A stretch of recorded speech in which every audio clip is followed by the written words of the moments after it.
Muy bien amigos, bienvenidos nuevamente al canal. Es un gustazo realmente que nos acompañen y hoy por partida doble porque me acompaña un viejo amigo.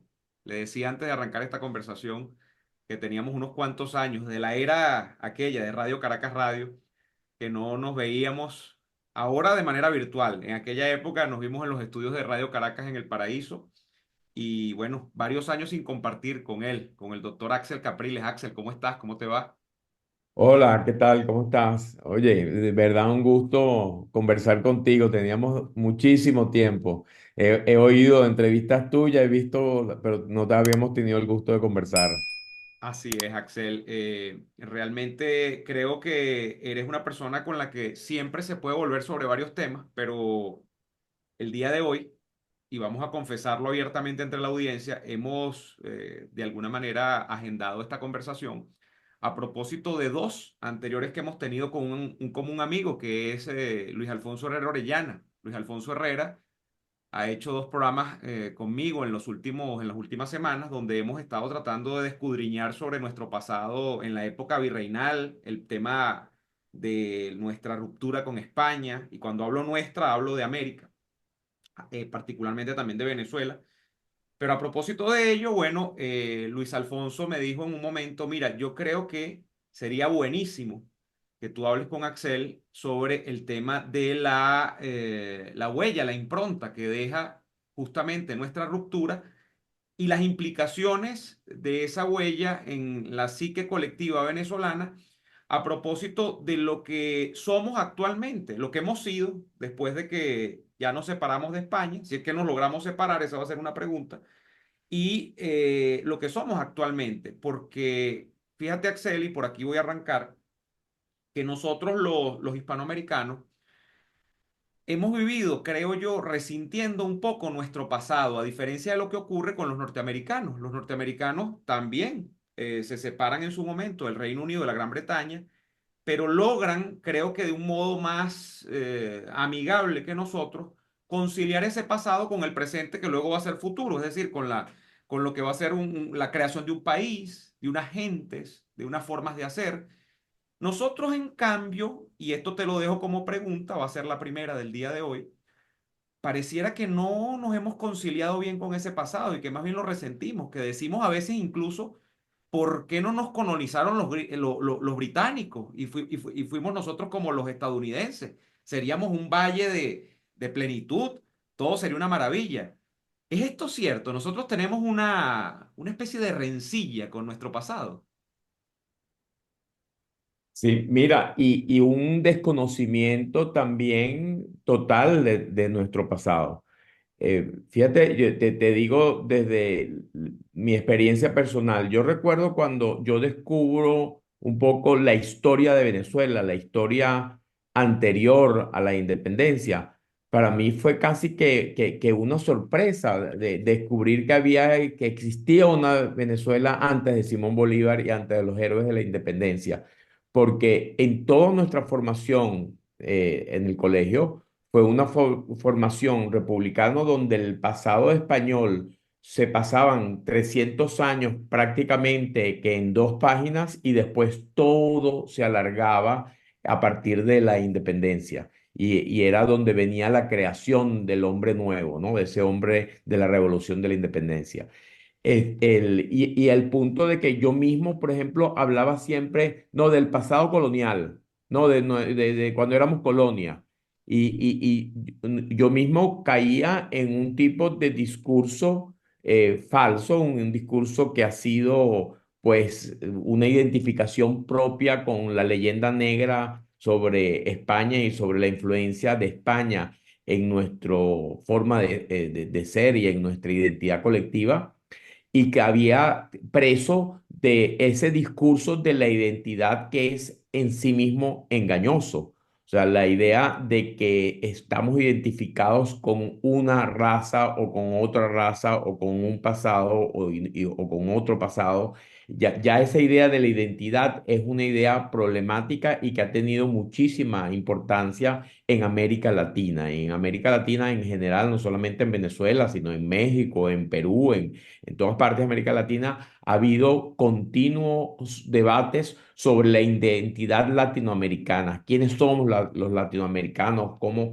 somos? Y hemos pasado desde un lado idealizado de lo que somos como, digamos, raza o como grupo humano, hasta a un lado de autodesprecio y de desprecio de nuestra propia forma de ser y de nuestro propio pasado. Mm, Tú, por ejemplo, tienes en México se desarrolla el discurso de Vasconcelos, donde habla de la raza cósmica, del latinoamericano como una posibilidad única en la historia de la cultura, donde vamos a mezclar los mejores aspectos de toda la raza, de la raza blanca, de los indios, de los negros, y cómo de allí va a salir un potencial de adaptabilidad hacia el futuro y hacia el nuevo mundo. Entonces hemos tenido esas idealizaciones absolutas sobre la identidad latinoamericana y por el otro lado hemos tenido esa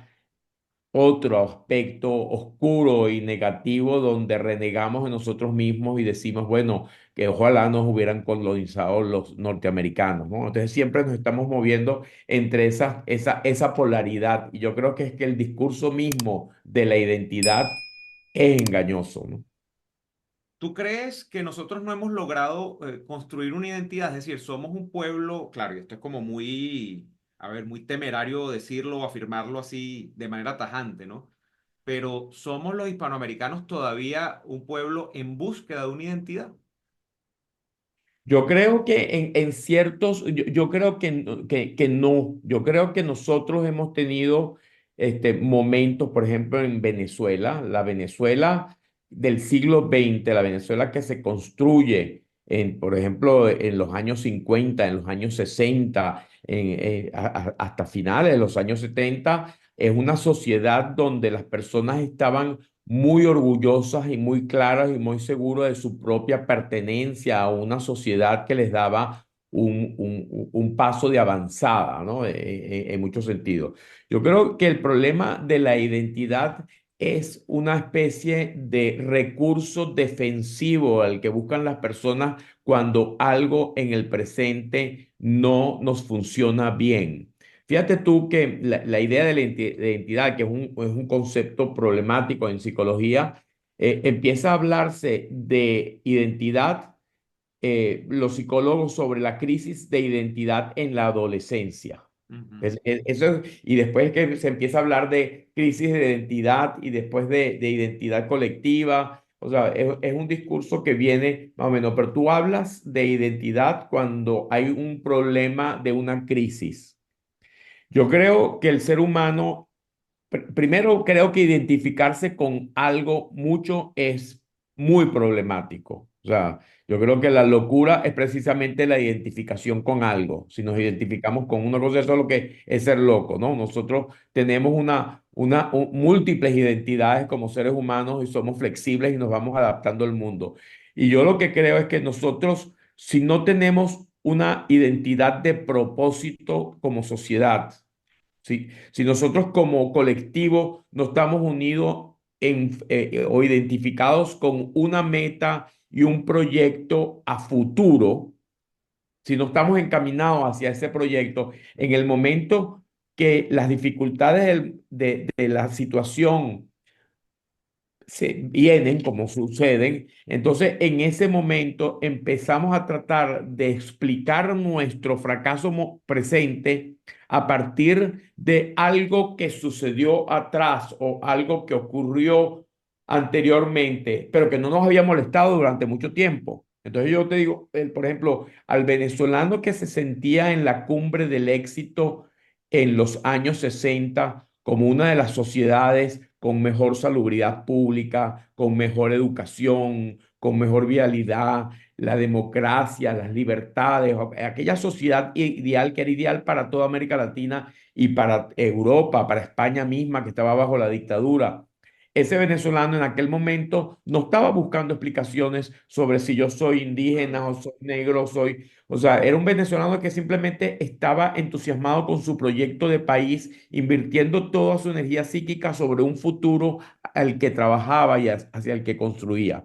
En el momento que ese proyecto empieza a romperse y a echar aguas, entonces empiezan los cuestionamientos. Bueno, ¿será que yo tengo algo malo en mí por las cuales las cosas están saliendo mal? ¿Qué es lo que está sucediendo?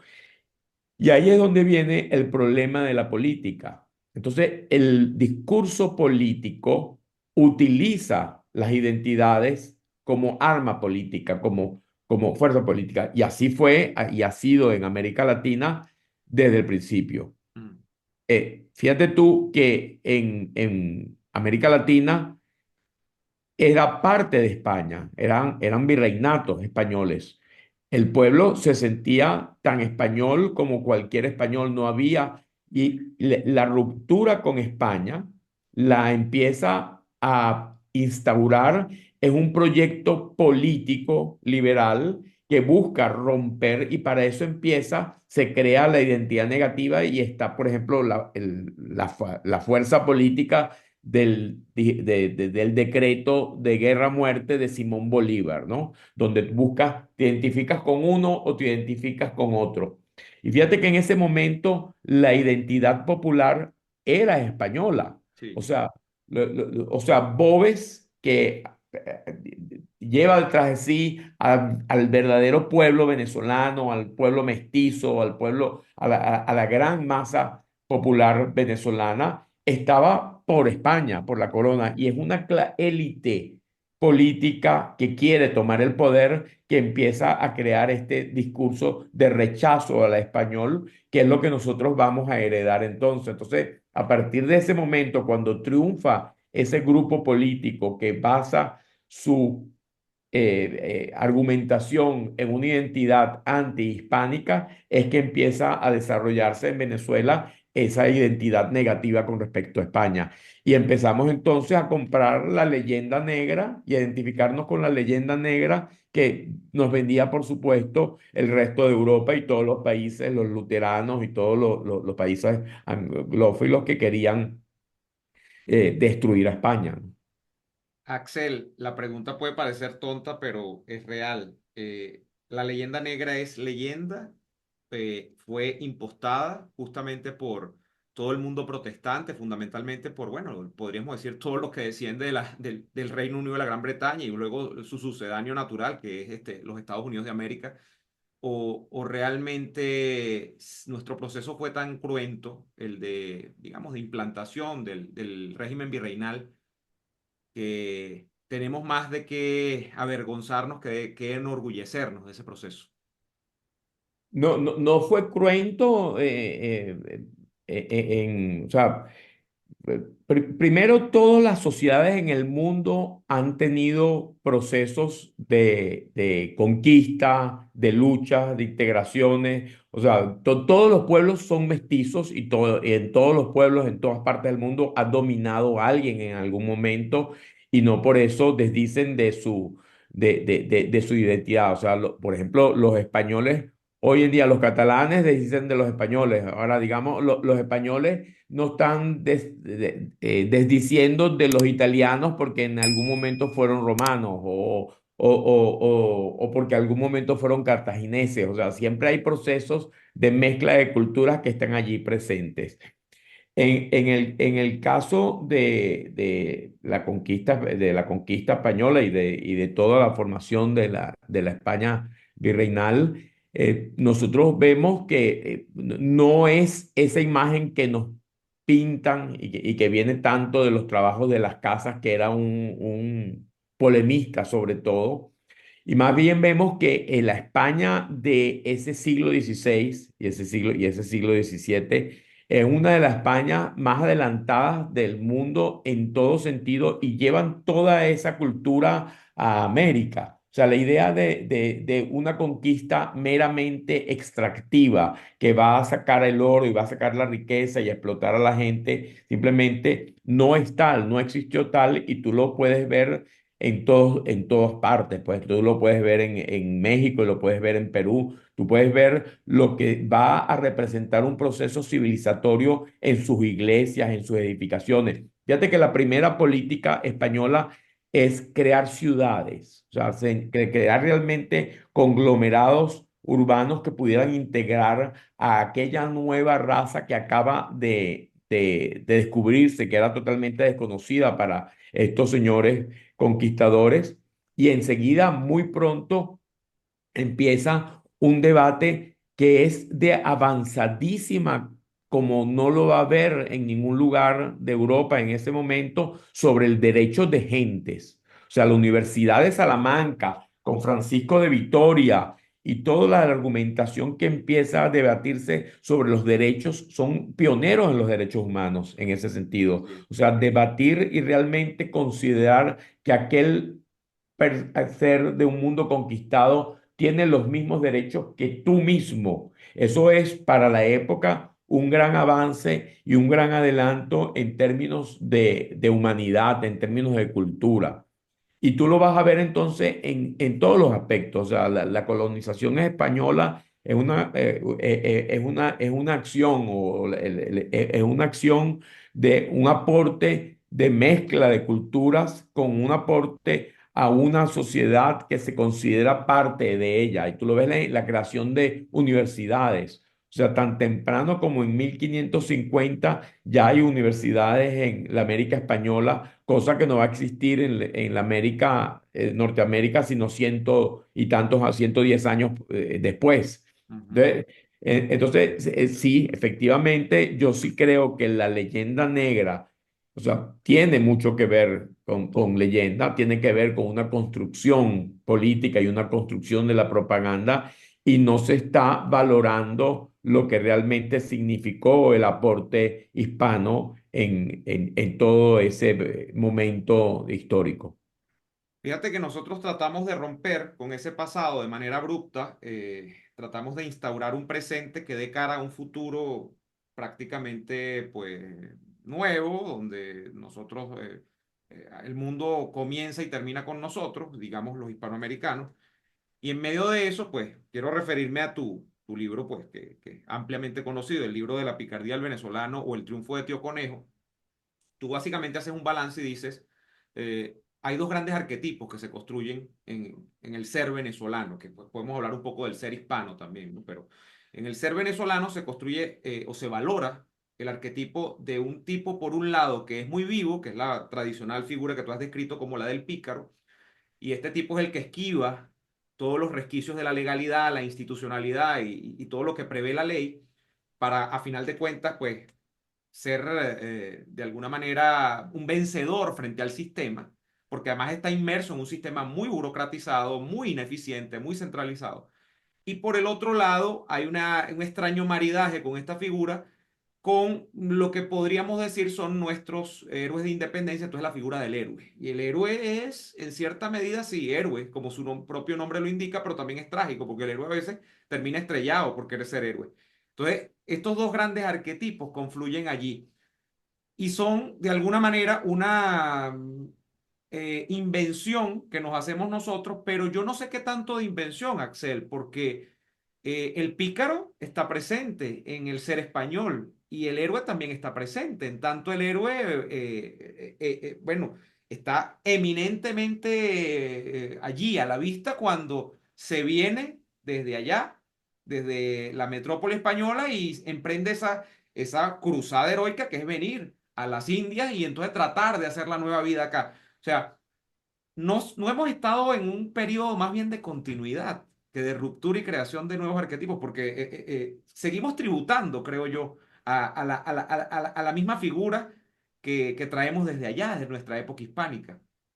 Claro, y ahí tú hablabas del inconsciente colectivo y Ujú. yo creo que esa es una polaridad muy hispana que está presente en España y está presente de manera más resaltante en América Latina. Fíjate tú que y ocurre justo en el momento en que empieza todo el proceso de conquista y asentamiento en América Latina. O sea, el único país en el mundo que ha tenido una literatura picaresca tan desarrollada, todos los países la tienen, pero de manera desarrollada como un género literario, es España, que tiene el género literario de la picaresca. Y el pícaro y el héroe son al fin y al cuenta lo mismo, son como la cara y el en vez de la misma moneda, ¿no? Porque el pícaro es un surgimiento precisamente en contra o como polarización o como respuesta a la literatura de caballería, donde habían hombres excelsos llevados por grandes ideales, que eran hombres sublimes, puros, ¿no? Y entonces tienen por detrás la literatura picaresca que te muestra esa cara del sobreviviente que necesita acudir a la astucia y a la viveza y que no soporta ningún tipo de reglas. Pero al fin y al cabo, los dos son igual de individualistas y ahí es donde yo digo que eso es una característica muy hidalga de la hidalguía española, que es el individualismo anárquico, que Mm. está muy presente. La gran diferencia es que mientras en España va a haber un esfuerzo, un gran esfuerzo por crear instituciones, por ir poco a poco creando instituciones y que después con la democracia española va a ayudar mucho a Europa a la institucionalización del país. En Venezuela, la ruptura de revolucionaria de la independencia rompió con las instituciones y entonces fortaleció el aspecto individualista y sobre todo ese aspecto del héroe que se cree que está por encima de la norma y que está por encima de todo y que él puede simplemente manejar la sociedad a su propia voluntad y fuero, ¿no? Axel, entonces podríamos decir, en consecuencia, que el caudillo es un subproducto mapleto, es decir, que queda a medio camino entre lo que debe ser o lo que termina siendo la cosa en España, donde este desarrollo tiene, digamos, los mismos antecedentes, pero que tiene un resultado final distinto a lo que ocurre en nuestro lado del charco. Es decir, nosotros al querer explotar a aquellos héroes y a la vez ese héroe que, como dices tú, tiene como anverso a la figura de la picaresca, entonces terminamos constituyendo y tributándole admiración a nuestros caudillos del siglo XIX, que bueno, luego van a ser aplacados por Gómez quizá a principios del siglo XX, aplacados, entre comillas, y que luego, bueno, van a quedar en el inmanente colectivo de las mentalidades acá, a final de cuentas, decantando en Chávez, ¿no? Quizá, y decantando en el... Ya no podemos hablar de caudillos, ¿no? Porque yo creo que para que hablemos de un caudillo tiene que existir un hombre a caballo, con una horda detrás y una cosa, ¿no? Como la vimos en el siglo XIX. Pero sí yo creo que esa impronta y esa huella está. Entonces, quizá el caudillismo y quizá la forma que tenemos de ver al liderazgo político actualmente es un subproducto, pero defectuoso, de esta operación que tú acabas de describir, que tiene raigambre española, pero que allá tiene otro desarrollo, ¿no? Claro, el personalismo político que ha sido tan fuerte en Venezuela y que volvemos entonces al problema de las identidades, ¿no? Que en una de tus entrevistas con Luis Alfonso hablabas del nuevo Nobel de Economía de Acemoglu y Robinson Sí. en el libro de por qué Fracasan las naciones, sí. fracasan las naciones, ¿no? Y se habla, o sea, que el problema no es una identidad, no es que seas parte de una identidad racial o de un problema geográfico o de un problema de determinado tipo específico, sino sobre todo es la posibilidad de crear instituciones. Al nosotros haber dado tanto énfasis y resaltado el personalismo y lo que tú estabas nombrando, el caudillismo político, el caudillismo, se destruyen las instituciones. Entonces, Venezuela queda huérfana de instituciones a partir de la guerra de independencia y va a pasar todo el siglo XIX con personas totalmente desprotegidas con respecto al poder. O sea, no va a haber ningún tipo de institución que pueda darle cobijo al ciudadano. Entonces, eso fue dando como un refuerzo y fue reafincando los mismos rasgos, porque en el momento en que no hay instituciones que puedan darle una formalidad a la vida y una perspectiva de tiempo y poder ver las cosas en el tiempo, entonces tú terminas adaptándote al momento. Entonces tú te dices, los negocios van a ser rápidos, yo voy a sacar la ganancia aquí de un solo golpe, ¿no? De una, yo le saco aquí el 100% del negocio en el primer año, yo no voy a estar planificando dentro de un tiempo porque a lo mejor viene aquí y me quitan de donde estoy. Entonces viene todo ese refuerzo de ese individualismo anárquico venezolano mezclado con caudillismo, mezclado con el culto al héroe del cual somos producto y cuando estábamos más o menos tratando de institucionalizar el país y trabajando durante esos años en la institucionalización, viene nuevamente el fantasma desde el inconsciente colectivo y se enganchó en la figura de Chávez y ni siquiera la gente más culta del momento podía ver la figura que venía detrás, ¿no? Donde ellos se estaban enganchando con unas figuras tremendamente problemáticas para nuestra cultura. Que Chávez, a final de cuentas, es pues, el ánimo refundacional permanente. O sea, es que tú puedes resetear el juego y comenzar de nuevo a cada ratico, que es cosa que vimos en el siglo XIX, porque si hay un compañero de viaje del caudillo, es la refundación. Cada caudillo tiene en teoría, aunque no cree en leyes, sino las suyas propias, cada caudillo tiene un ordenamiento jurídico en la cabeza que quiere operativizar, es decir, quiere una constitución a medida, quiere unas instituciones que son ficcionales, pero que a final de cuentas hagan el parapeto de instituciones a medida, y cada caudillo que va a durar, pues siempre un término finito en el poder, va a cambiar a medida, va a cambiar todo ese entramado a medida, pues, que salga del poder. Y en eso estamos, fíjate, Axel, la cosa es preocupante porque todavía al día de hoy en Venezuela hay gente que plantea el punto de la perspectiva de que aquí lo que hay que hacer es, bueno, hacer una nueva constitución de las tantas ya que hemos tenido, no sé, entonces hacer nuevas constituciones también pone de manifiesto ese ánimo refundacional permanente de que aquí hay que comenzar por derroer esta y otra institución. O sea, somos el reino, y no hablo de Venezuela, somos el reino de la refundación. Vivimos permanentemente arreglando el entramado pseudo institucional de acuerdo a las preferencias del gobernante de turno.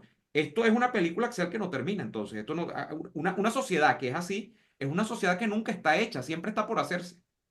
Claro, y ahí viene lo que en donde comenzó la conversación, en el rechazo a lo hispano. O sea, tú no puedes romper, o sea, así como, como persona, como individuo, tú no puedes romper con tu pasado, porque tu pasado simplemente está allí, a ti te sucedieron tales situaciones en la infancia, tú tuviste estos traumas o no lo tuviste, esta fue tu vida. Tú lo único que puedes hacer de aquí para adelante es entender ese pasado y integrarlo hacia una mira de un proyecto futuro.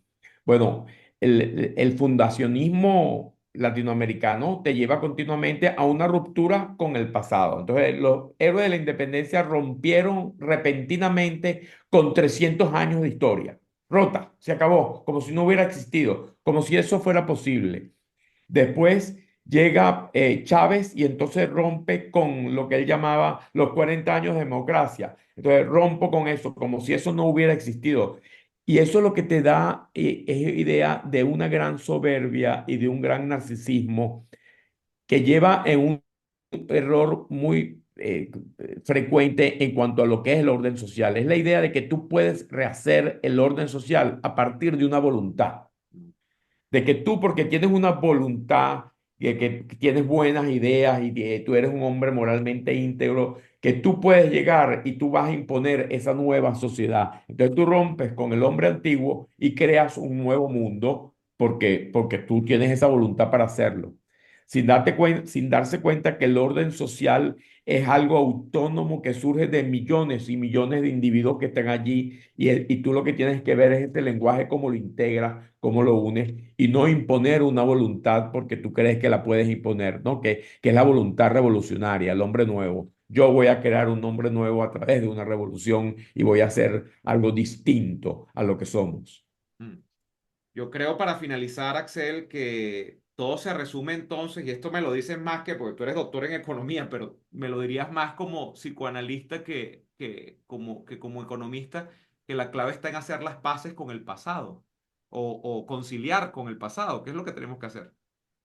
Bueno, lo primero es reconocerlo, verlo, ver que está allí, sí, conciliar con el pasado, pero sobre todo es saber que el pasado no existe ya, el pasado ya pasó, tú no puedes reformular el pasado.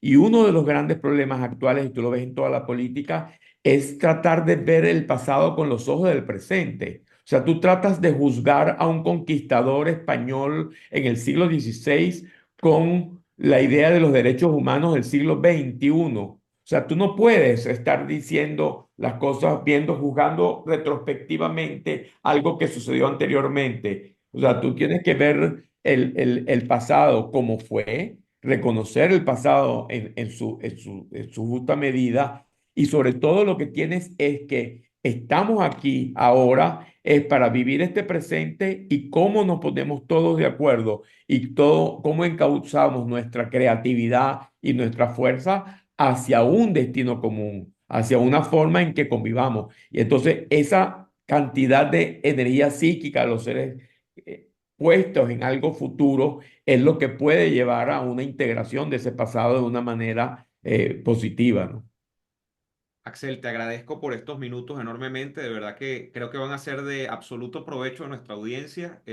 Ha sido una conversación extraordinaria. Te mando un gran abrazo y bueno, nuevamente mi palabra de júbilo por volverte a ver después de tantos años y compartir este rato contigo.